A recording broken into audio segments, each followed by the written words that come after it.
While jousting over trade with United States President Donald Trump, Chinese leaders must have come easily to their agreement to raise imports of U.S. energy over 3 to 5 years.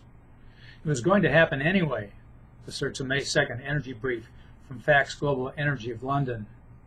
Chinese national oil companies, FGE notes, have increased purchases of U.S. crude during the past year, at least partly to show Middle Eastern exporters limiting output that they have alternative supplies. Diversion of U.S. crude toward China and away from Europe supports the Brent-Dubai price spread, otherwise under pressure.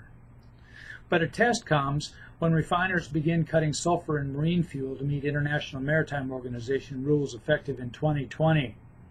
Then the Brent-Dubai spread will widen along with sweet-sour differentials, and relatively expensive light sweet crude might lose allure in China.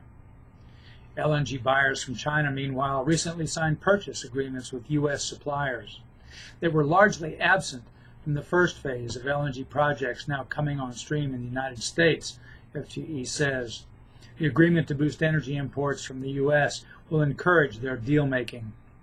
Meanwhile, the country's established position as an importer of U.S. LPG might strengthen further as propane dehydrogenation expands. Some of the importers are independent and therefore less directly swayed by the government.